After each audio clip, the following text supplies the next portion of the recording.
Shri SJR Kumar, K Jayakumar, Thiruvithamkoor Devaswom ബോർഡിൻ്റെ പുതിയ പ്രസിഡൻ്റായാൽ എല്ലാ പ്രശ്നങ്ങളും അവസാനിക്കുമോ? ഇപ്പോൾ അദ്ദേഹം എന്തായാലും സസന്തോഷം ഈ പുതിയ നിയോഗം ചുമതല ഏറ്റെടുക്കും എന്ന് അദ്ദേഹം അറിയിച്ചിട്ടുണ്ട്. അപ്പോൾ നോക്കൂ, നേരത്തെ തന്നെ ദേവസ്വം മാനുവലിലും ദേവസ്വം നിയമങ്ങളിലൊക്കെ ഉള്ളതാണ്, ദേവസ്വം ബോർഡ് നിയമങ്ങളിലൊക്കെ ഉള്ളതാണ്, അതായത് ബോർഡ് രാഷ്ട്രീയ മുക്തമായിരിക്കണം എന്ന്. പക്ഷേ കഴിഞ്ഞ കുറേ കാലങ്ങളായി കക്ഷി രാഷ്ട്രീയത്തിൻ്റെ അതിപ്രസരം കാണുന്നു. അതുകൊണ്ട് തന്നെ ഇങ്ങനെ ഈ ആരോപണ ശരങ്ങളുടെ നടുവിൽ ആ ശരശയ്യയിൽ കിടക്കുന്ന സമയത്ത് മുഖം രക്ഷിക്കുക, ജയകുമാറിനെ വെച്ച് മുഖം രക്ഷിക്കുക, അതിനപ്പുറം എന്തെങ്കിലും ഒരു സതുദ്ദേശം ബോർഡിനോ അതുപോലെ സംസ്ഥാന സർക്കാരിനോ ഉണ്ട് എന്ന് താങ്കൾ കരുതുന്നുണ്ടോ?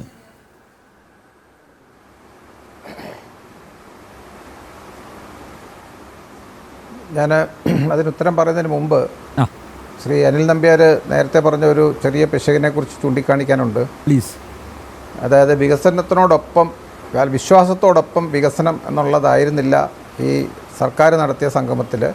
അവർ വികസനം മാത്രമായിരുന്നെങ്കിൽ ശബരിമല കർമ്മസമിതി നേതൃത്വത്തിൽ പന്തളത്ത് നടത്തിയ ശബരിമല സംരക്ഷണ സംഗമത്തിൻ്റെ സംഗമ സന്ദേശമായിരുന്നു വികസനത്തോടൊപ്പം വിശ്വാസം. അതൊരു കാര്യം പറയേണ്ടതായിട്ടുണ്ട്.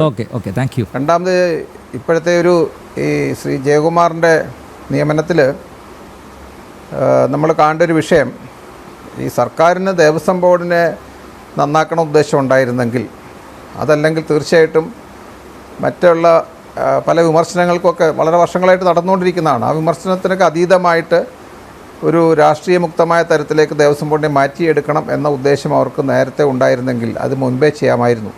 എന്തുകൊണ്ട് ഇപ്പോൾ ചെയ്തു എന്ന് ചോദിച്ചാൽ, കൃത്യമായിട്ടും ജനങ്ങളുടെ കണ്ണിൽ പൊടിയിടാൻ മാത്രമല്ല, ഇത് നമുക്കറിയാം, കേസ് കോടതി നിൽക്കുകയാണ്, ശക്തമായ രീതിയിലുള്ള ഇടപെടലാണ് കോടതി നടത്തിക്കൊണ്ടിരിക്കുന്നത്.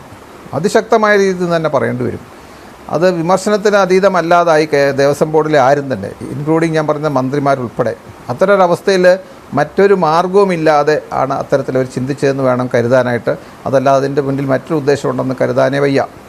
രണ്ടാമത്, ശ്രീ ജയകുമാറിനെ ഞാൻ മനസ്സിലാക്കിയിടത്തോളം ഒരു ഇടതുപക്ഷ സഹയാത്രിനെ പോലെയാണ്. പക്ഷേ അദ്ദേഹത്തിന് ഞാൻ പൂർണ്ണമായിട്ട് അങ്ങനെ പറയാൻ ഉദ്ദേശിക്കുന്നില്ല. കാരണം ആഫ്റ്റർ ഓൾ അദ്ദേഹം ഒരു IAS ആയിരുന്നു. ഇപ്പോൾ റിട്ടയർ ചെയ്തു, ചീഫ് സെക്രട്ടറിയായിട്ട് റിട്ടയർ ചെയ്തു. പലപ്പോഴും പല കാര്യങ്ങൾ ശബരിമല ഉൾപ്പെടെ അദ്ദേഹം ചെയ്തിട്ടുണ്ട്. അതൊന്നും മറക്കാൻ സാധിക്കില്ല. പക്ഷേ ഇപ്പോഴും നമ്മൾ കാണേണ്ടത്, ഈ സർക്കാർ ഇപ്പോൾ പല പ്രാവശ്യം, ഇപ്പോൾ ഈ ധാരാളം ദേവസ്വം ബോർഡ് പ്രസിഡന്റുമാരെയും മെമ്പർമാരെയൊക്കെ കാലാകാലങ്ങളിൽ നമ്മൾ കണ്ടു. അതിൽ പലപ്പോഴും പല ആളുകളും വളരെ നല്ല രീതിയിൽ കാര്യങ്ങൾ ചെയ്തിട്ടുള്ളതായിട്ട് നമുക്ക് കാണാൻ സാധിച്ചു. പക്ഷേ എന്തുകൊണ്ടാണ് ഇപ്പോൾ ഈ കഴിഞ്ഞ കുറേ കാലങ്ങളായിട്ട്, പ്രത്യേകിച്ചും ഈ കഴിഞ്ഞ ഒരു 10-12 അല്ലെങ്കിൽ 15 വർഷമായിട്ട് ഉള്ള ഒരു പ്രശ്നമെന്ന് പറഞ്ഞാൽ, അവിടെ നിരന്തരമായിട്ട് ഇടപെടലാണ്. പ്രത്യേകിച്ച് ഞാൻ പറഞ്ഞല്ലോ, അച്യുതാനന്ദ മന്ത്രിസഭ തുടങ്ങി ഇങ്ങോട്ടാണ് ഞാൻ കാണുന്ന പല പ്രശ്നങ്ങളും. അതിനുശേഷം ഒരു കോൺഗ്രസ് സർക്കാരും വന്നിട്ടുണ്ട്, പിന്നീട് കമ്മ്യൂണിസ്റ്റ് സർക്കാരിൻ്റെ ഭരണവും വന്നിട്ടുണ്ട്. അപ്പോൾ ഈ ഒരു കാലഘട്ടത്തിൽ നമ്മൾ കണ്ട ഒരു മാറ്റമാണ് ഈ കമ്മീഷണർമാരുടെ നിയമനത്തിലും അതുപോലെ തന്നെ പല കാര്യത്തിലും രാഷ്ട്രീയം കടന്നു വരുന്നത്. നേരത്തെ തന്നെ ഉണ്ട് രാഷ്ട്രീയം, തീർച്ചയായിട്ടും ഉണ്ട്. പക്ഷേ എന്നിരുന്നാലും ഒരു കടുത്ത രാഷ്ട്രീയവും, അതുമാത്രമല്ല ഭരിക്കുന്നവരുടെ തരത്തിൽ അവരുടെ കൈയും കാലുമായിട്ടാണ് ഇവരെല്ലാം പ്രവർത്തിക്കുന്നതെന്ന് നമുക്ക് കാണാൻ സാധിക്കുന്നുണ്ട്. അതുകൊണ്ട് തീർച്ചയായിട്ടും അത്തരത്തിലെ ഒരു നീക്കത്തിൻ്റെ ഒരു അടിസ്ഥാനത്തിലാണ് ഇതെല്ലാം അവിടെ നടന്നത്. അതായത് ഇതിനെല്ലാമുള്ള നമ്മൾ ശബരിമല മുന്നൊരുക്കം എന്ന് പറയുമ്പോൾ ആ മോഷണത്തിനുള്ള മുന്നൊരുക്കങ്ങളായിരുന്നു ഈ പറഞ്ഞ മാറ്റങ്ങളെല്ലാം എന്നാണ് ഞാൻ കാണുന്നത്. തീർച്ചയായിട്ടും മാത്രമല്ല, 2017 നമ്മളെ ശബരിമല അയ്യപ്പ സേവാ സമാജം ഉൾപ്പെടെ പല സംഘടനകളും അവിടെ നടത്തിക്കൊണ്ടിരുന്ന അന്നദാനമെല്ലാം നിർത്തലാക്കി അവരെ എല്ലാം അവിടുന്ന് കെട്ടുകെട്ടിച്ചു. പിന്നീട് പല കേസുകളിലെല്ലാം അവർ പല വാദങ്ങൾ ഉന്നയിച്ചു. നമുക്കറിയാം, വളരെ നിഷ്പ്രഭമായി പോയ പല വാദങ്ങളാണ്. എന്നിരുന്നാലും അങ്ങനെ 2018 നടന്ന സംഭവം, അത് പലരും ഇവിടെ പറഞ്ഞു, അവിടെ ഞാൻ അതിലേക്ക് പോകുന്നില്ല. പക്ഷേ അവിടെ പറയേണ്ട ഒരു മറ്റൊരു വിഷയം, അത് പറഞ്ഞിട്ട് നമ്മളുടെ എല്ലാം അവിടെ നിന്ന് മാറ്റി നിർത്തി. അവിടെ നാമജപം നടത്തുന്നവരെ പോലും ഈ 18-ാം പടിക്ക് താഴെ വളരെ സമാധാനപരമായ അന്തരീക്ഷം നാമജപം നടത്തുന്നവരെ പോലെ അറസ്റ്റ് ചെയ്തുകൊണ്ട് പോകുന്ന രീതിയിലാണ്.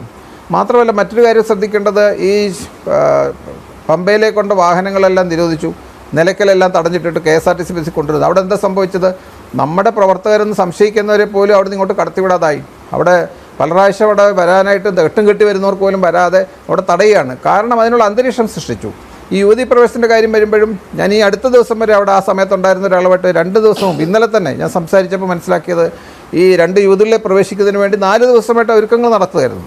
ആ പ്രദേശത്ത് ആരെയും കിടക്കാൻ സമ്മതിക്കാതെ വിരട്ടി ഓടിച്ചുകൊണ്ടിരിക്കുകയായിരുന്നു. അതിൽ അടിമപ്പെട്ട ഒരാൾ തന്നെയാണ് എന്നോട് കാര്യം പറയുന്നത്. അതായത് അവർ ഒരു 4 ദിവസമായിട്ട് പ്ലാൻ ചെയ്ത് അവിടെ ആരും ഇല്ലാതെ ഒരു അന്തരീക്ഷം സൃഷ്ടിച്ചിട്ടാണ് അവരെ കൊണ്ടുപോകുന്നത്. അങ്ങനെ ഓരോ കാര്യങ്ങളും നമ്മൾ നോക്കിക്കഴിഞ്ഞാൽ എല്ലാ മുന്നൊരുക്കങ്ങളും ഇത്തരം ഒരു സാഹചര്യം ഒരുക്കാനായിട്ടും അവിടെ മോഷണത്തിനോ, ഞാൻ മോഷണമല്ല സത്യം പറഞ്ഞാൽ, ഒരു ഗൂഢാലോചനയിൽ ഒരു കൊള്ളയാണ് അവിടെ നടന്നത്. മോഷണമൊന്നും ചുരുക്കി കാണാൻ പറ്റില്ലത്. അപ്പോൾ അതിനെല്ലാം സന്ദർഭം ഒരുക്കിയതാണ്.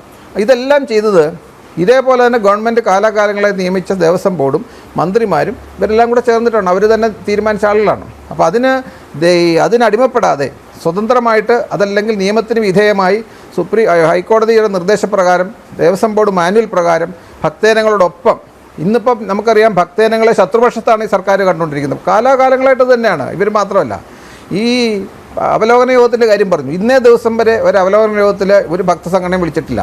എന്തുകൊണ്ടാണ്?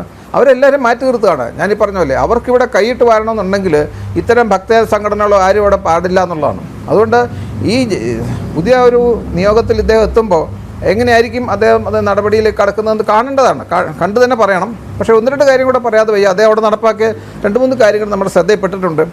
അത് അദ്ദേഹം ഇന്ന് പ്രസിഡൻ്റാവെന്ന് അറിഞ്ഞില്ല. പക്ഷേ കഴിഞ്ഞ ദിവസം പലരുടെ നമ്മൾ ചിന്തിച്ചപ്പോൾ, അവിടെ നടന്ന ചില മാറ്റങ്ങളെക്കുറിച്ച് ചിന്തിച്ചപ്പം, അവിടെ STP ഉണ്ട്, സീവേജ് ട്രീറ്റ്മെൻറ്റ് പ്ലാന്റ്. അത് വളരെ മോശമായിരുന്ന സമയത്ത് ഈ സീവേജുകളെല്ലാം പമ്പയിൽ വരെ എത്തുന്ന രീതിയിലൊക്കെ വന്നപ്പോൾ അദ്ദേഹം സ്പെഷ്യൽ കമ്മീഷണറായിരുന്നു അവിടെ.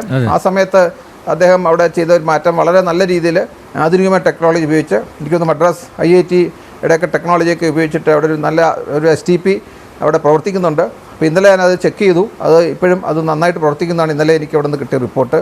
പിന്നെ രണ്ടാമത് നമ്മൾ എപ്പോഴും ശ്രദ്ധിച്ച മറ്റൊരു കാര്യമുണ്ട്. ഈ കഴുതകളുടെ പുറത്ത് വളരെ ക്രൂരമായ രീതിയിൽ ഈ സാമഗ്രികൾ കയറ്റിക്കൊണ്ടുപോയും ഈ സീസൺ കഴിഞ്ഞ് കഴിയുമ്പോൾ കഴുതകൾ പലതും രോഗാവസ്ഥയിലാകുമ്പോൾ അവരെ ഉപേക്ഷിച്ചിട്ട് പോകുന്ന ഉടമസ്ഥന്മാർ അതവിടെ കിടന്ന് ചത്തിട്ട് പ്രശ്നമുണ്ടാകും. ഇത്തരം കാര്യങ്ങൾ അദ്ദേഹത്തിൻ്റെ ആ ഒരു സമയത്താണ് അദ്ദേഹം അത് നിർത്തലാക്കി ഈ കഴുതകളെ മൊത്തം അവിടെ നിന്ന് മാറ്റുകയും ഈ ട്രാക്ടർ സംവിധാനം കൊണ്ടുവരികയൊക്കെ ചെയ്തു. അങ്ങനെ പല കാര്യങ്ങൾ അദ്ദേഹം അവിടെ ചെയ്തു. പക്ഷേ എന്നിരുന്നാലും അദ്ദേഹത്തിൻ്റെ ഞാനീ പറഞ്ഞ ഭക്തജനങ്ങളെ ഉൾക്കൊണ്ട് വേണം ഈ ദേവസ്വം ബോർഡിൻ്റെ മുന്നോട്ടുള്ള യാത്ര. അതുപോലെ ഭക്തജന സംഘടനകളെ അവിടെ നിരോധിക്കുന്നത് ശരിയല്ല. കാരണം അതിൽ പ്രധാനപ്പെട്ട ഒരു കാര്യം എനിക്ക് പറയാനുള്ളത്, ഈ അന്നദാനത്തിൻ്റെ വിഷയം ശ്രദ്ധിക്കേണ്ട വിഷയം, ഈ ഭക്തജനങ്ങൾ അന്നദാനം കൊടുത്തുകൊണ്ടിരുന്ന ഭക്തജന സംഘടനകളെ മാറ്റുമ്പം അവിടെ ഹോട്ടലുകളാണ് വികസിച്ചത്. ഈ ഹോട്ടലുകളെ നിലനിർത്താൻ വേണ്ടിയിട്ട് മാത്രമാണ്. കാരണം ഈ വരുന്ന ഭക്തർക്ക് ദേവസ്വം ബോർഡ് അന്നദാനമുണ്ട്, മറ്റ് പല 4-5 സംഘടനയുടെ അന്നദാനമുണ്ട്.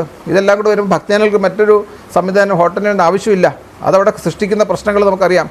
അവിടെ കഴിഞ്ഞ ദിവസം ആരോ പറഞ്ഞ പോലെ അവിടെ STP-യുടെ ഒരു സാന്നിധ്യമുണ്ട്. ഈ ഹോട്ടലുകൾ നടത്തുന്ന ആരാണെന്ന് നമുക്ക് അന്വേഷിച്ചാൽ നമുക്ക് മനസ്സിലാവും. അപ്പോൾ അത്തരത്തിലുള്ള ഹോട്ടലുകളുടെ സാന്നിധ്യം കൊണ്ടുവരാൻ വേണ്ടിയിട്ട് തന്നെ അതിനകത്ത് പല ഇടപാടുകളും ഉണ്ടാവും. അവിടെ കള്ളപ്പണം പൊളിപ്പിക്കുന്ന പരിപാടിയൊക്കെ നടക്കുന്നുണ്ട്. ഇതൊക്കെ എല്ലാവർക്കും അറിയാവുന്ന വിഷയമാണ്. അപ്പോൾ ഇതിനു വേണ്ടി ഒരു സാഹചര്യം ഒരുക്കുന്നതാണ്. നമ്മൾ ഈ മോഷണം അല്ലെങ്കിൽ കൊള്ള എന്ന് പറയുമ്പോൾ ഇതെല്ലാം ഇതിനകത്ത് വരുന്ന ഭാഗങ്ങളാണ്. അത്തരത്തിൽ പല കൊള്ളകൾ നടത്തുന്നുണ്ട്. അപ്പോൾ അവരൊക്കെ ഒരു ഇത് കൊടുക്കുകയാണ്. അവിടെ നമ്മൾ കാണേണ്ട കാര്യം, സൗജന്യമായിട്ട് കൊടുത്തത് ഇന്നിപ്പോൾ അമിതമായ വില കൊടുത്ത് ഭക്ഷണം കഴിക്കണം. അവിടെ സ്വാത്വിക ഭക്ഷണമാണോ കൊടുക്കുന്നതെന്ന് വളരെ പ്രശ്നമാണ്. ഈ ഹോട്ടൽ നടത്തുന്നവർ ഒരിക്കലും സ്വാത്വികമായിട്ടുള്ള ഫുഡ് അവിടെ കൊടുക്കാൻ സാധ്യതയില്ലെന്നാണ് ഞാൻ മനസ്സിലാക്കുന്നത്. അതുകൊണ്ട് ഈ അന്നദാനം അവിടെ ഉണ്ടായിരുന്നെങ്കിൽ തീർച്ചയായിട്ടും ഭക്തജനങ്ങൾ സൗജന്യമായിട്ട് ഭക്ഷണം കഴിക്കാം, സ്വാത്വികമായിട്ടുള്ള ഭക്ഷണം കഴിക്കാം. അതുപോലെ തന്നെ ഒരു സമാധാന അന്തരീക്ഷം, ഈ ഹോട്ടലിലേക്ക് പഠിക്ക് വരുന്നവരൊക്കെ നമുക്കറിയാം, ഞാൻ പറയേണ്ട ആവശ്യമില്ല. അപ്പോൾ സമാധാന അന്തരീക്ഷവും പിന്നെ ഇതുപോലെ അവിടെ നടക്കുന്ന മറ്റു കാര്യങ്ങളൊക്കെ ശ്രദ്ധയിൽപ്പെട്ടാൽ അത് അപ്പോൾ തന്നെ അധികാരികളെ അറിയിക്കുന്നതിനുള്ളൊക്കെ സാധ്യതയുണ്ടായിരുന്നു. അതുകൊണ്ട് ആ ഒരു വിഷയത്തിൽ ഇദ്ദേഹം എന്ത് നടപടിയാണ് എടുക്കുന്നതെന്ന് നമ്മൾ നോക്കിയിരിക്കേണ്ടി വരും. പിന്നെ മറ്റൊരു കാര്യം, വികസനത്തിൻ്റെ കാര്യത്തിൽ അദ്ദേഹം ശരിക്കും നേരത്തെ ശ്രീ അനിൽ നമ്പ്യാരുടെ തുടക്കത്തിൽ ഇൻട്രോയിൽ തന്നെ പറഞ്ഞിരുന്നു, ശ്രീ ജയകുമാർ അദ്ദേഹം നമ്മുടെ മാസ്റ്റർ പ്ലാൻ തയ്യാറാക്കുന്നതിൻ്റെ ഭാഗമായിരുന്നു. അല്ല, മാസ്റ്റർ പ്ലാൻ തയ്യാറാക്കുക IL&FS എന്ന് പറഞ്ഞൊരു കമ്പനി, അത് സുപ്രീം കോടതി നിർദ്ദേശപ്രകാരം അത്തരം ഒരു കമ്പനിയെ നിയോഗിച്ചായിരുന്നു ചെയ്തത്. പിന്നീട് ഹൈക്കോടതി ഒരു ഹൈപ്പവർ കമ്മിറ്റി നടപ്പിലാക്കുന്നുണ്ട്, ഹൈപ്പവർ കമ്മിറ്റി വെച്ചപ്പം അതിൻ്റെ ആ ഹൈപ്പവർ കമ്മിറ്റിയുടെ നടപ്പാക്കാൻ വേണ്ടി ചെയർമാനായിട്ടാണ് അദ്ദേഹത്തിന് വെച്ചത്. പക്ഷേ അവിടെ നമ്മൾ കാണേണ്ട കാര്യം, ഈ 2008 തയ്യാറാക്കി IL&FS എന്നുള്ള ആ കമ്പനി കൊടുത്ത ഈ പറഞ്ഞ 2003 ദേവസ്വം സുപ്രീം കോടതി ആവശ്യപ്പെട്ട് കമ്പനി കൊടുക്കുകയും 2008 അത് കേരള മന്ത്രിസഭ അംഗീകരിക്കുകയും ചെയ്ത് നടപ്പാക്കാൻ തീരുമാനിച്ചത് ഇന്ന് എവിടെയെങ്കിലും എത്തിയിട്ടുണ്ടോ?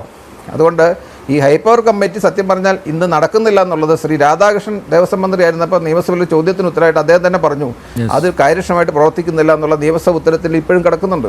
അപ്പോൾ അതുകൊണ്ട് ഇത്തരം കാര്യങ്ങളെല്ലാം നമ്മുടെ മുന്നിലുണ്ട്. അതുകൊണ്ട് ഈ സർക്കാരിൻ്റെ നിലപാട് മാറാതെ, സർക്കാരിൻ്റെ ഹിന്ദു വിരുദ്ധത മാറാതെ, ശബരിമലയെ താർക്കണം, അതൊരു കറവപ്പശുവാക്കി മാറ്റുക, അവരുടെ അനുയായികളായിട്ടുള്ളവർക്ക് അവിടെ മോഷണം നടത്തി ഏതറ്റം വരെയും ഇതിൻ്റെ പണമുണ്ടാക്കുക, വിദേശ ബന്ധങ്ങളൊക്കെ കോടതി പറഞ്ഞിട്ടുണ്ട്. ഇതെല്ലാം നമ്മുടെ മുന്നിലുണ്ട്. അതുകൊണ്ട് അത്തരത്തിൽ ഇടപെടൽ ഉണ്ടാവാതെ ആയിരിക്കും ഇനിയുമുള്ള ഭരണമെന്ന് ഇപ്പോൾ തൽക്കാലം വിശ്വസിക്കാൻ നമുക്ക് സാധിക്കില്ല. മുന്നോട്ടുള്ള സമയത്ത് അദ്ദേഹം തന്നെ തെളിയിക്കണം. അദ്ദേഹമാണ് ചുമതലയെടുക്കുന്നത് എനിക്കറിയില്ല. ഇവിടെ ഞാൻ ശ്രീ അനിൽ നമ്പ്യാരുടെ വാക്കിൽ നിന്ന് പറയുകയാണ്, അദ്ദേഹം അങ്ങനെ ചുമതലയെടുക്കുകയാണെങ്കിൽ അറിയിച്ചിട്ടുണ്ട്. ഇത്തരത്തിലാണ് അദ്ദേഹം തെളിയിക്കുന്നതെന്ന് നമുക്ക് നോക്കിയിരുന്ന് കണ്ടേ. ഓക്കെ.